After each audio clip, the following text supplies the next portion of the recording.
Goes, I think Trump's head may actually explode. Big news comes out every year. Rains more. Pouring, and I said, okay, wait, nice.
scared to get out of home?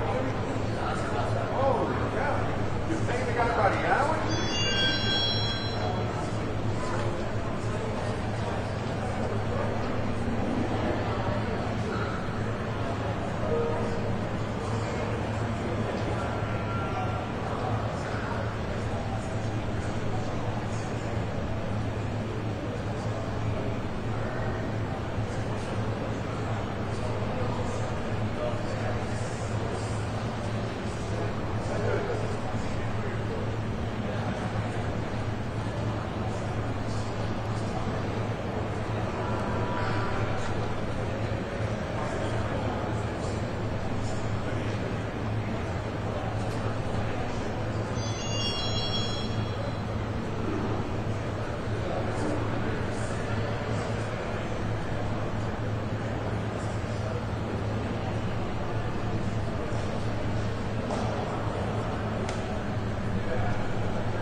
example of that happening.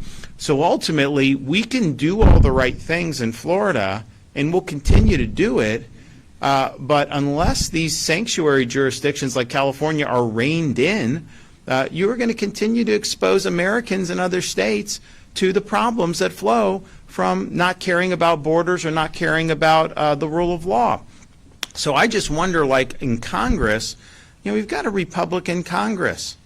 All these guys that run when they ask you for their vote, oh, I'm going to stop the board, I'm going to be tough on him. Not one runs openly on being weak on immigration, right? Because they know they would lose if they did that. And so, but yet, they haven't defunded sanctuary states like California. They haven't defunded sanctuary cities. They could overhaul this whole bureaucracy that makes it harder to remove illegal aliens from this country, and they haven't done it. So I think ultimately they're going to have to step up to the plate. What happened in Florida is the predictable consequence of these sanctuary policies. But we as Floridians, we can't reach out and change California's policies. Like, that's beyond our capacity as a state government. I have people, saying, oh, we wish California was doing, what you're doing. I was like, well, you got to elect different people. I mean, ultimately, that's what you got to do, and they haven't been willing to do that. So I think it's going to continue. But there is ways to hold these rogue states accountable. And Congress has the power of the purse. Congress has the ability to regulate appropriately, and certainly can help streamline the immigration operations that are being undertaken both in Florida and with the Trump administration. So I thank Lieutenant Governor Collins for going out there, bringing him back.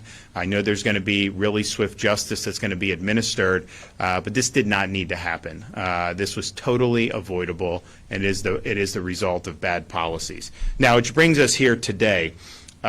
We have recognized this issue as being something that's very important. I mean, I've been in Northwest Florida talking about different things that we've done. During the Biden border crisis, we sent people to the southern border. We were the first state to help Texas back in 2021 by sending folks to the southern border. We're also not a sanctuary state. When I became governor, they had not banned sanctuary cities in Florida. We got that done. We banned sanctuary cities. We don't allow driver's license for illegal aliens in Florida. We don't recognize out-of-state driver's license like California issued to illegal aliens. We don't allow local governments to issue ID cards to illegal aliens, and we don't even allow not NGOs to issue ID cards because they try to do this and try to get into all this. So we've been very strong on all of that stuff, as well as, when I became governor, they gave in-state tuition for illegals. We got that repealed. So we've done a lot of really good stuff. But the reality is, when Biden was in, it's like swimming upstream. You can make sure you have good policies, but if our highway patrol would stop somebody who's here illegally, Biden's people wouldn't do anything about it. They would just release them and let them go on their business. So there was really no interior enforcement. So when President Trump won election in November of 2024, we saw that as an opportunity to finally address this issue once and for all. And we may not get another chance to do it if we don't get the job done now. So we, at the beginning of this year, I called a special session of the Florida legislature. We needed to make sure that in the state of Florida, we're not a sanctuary state, but we want to be part of the solution. We're not just going to sit on our hands. We, because of that legislative push that I made, we are the only state in the country that requires all state and local law enforcement agencies to participate with DHS on immigration enforcement and removal operations. And that's made a huge difference. We've now set the standard. Other states are now following suit, not just on the detention and processing, like got a lot of news with Alligator Alcatraz, but so many other things that we're doing. And the Florida Highway Patrol has really been a huge part of that effort. I believe they were the first agency in the entire country to execute a 287G agreement with the Department of Homeland Security. It's a bureaucratic term that basically the federal government is blessing these state and local law enforcement officers with the ability to participate in immigration enforcement. So under Biden, if our highway patrol pulled over someone who was here illegally driving drunk, whatever they did in the criminal system here they could do, but if they wanted to transport for a deportation, they weren't allowed to do that. ICE wouldn't recognize it. Well, now, with these agreements, they can do that. They can be part of the solution. So we're really glad that we were able to do that, and so we've really led the way on all of that stuff. We have done a lot of different operations over these many months now, and we've had a tremendous amount of success. And we're going to continue to be somebody that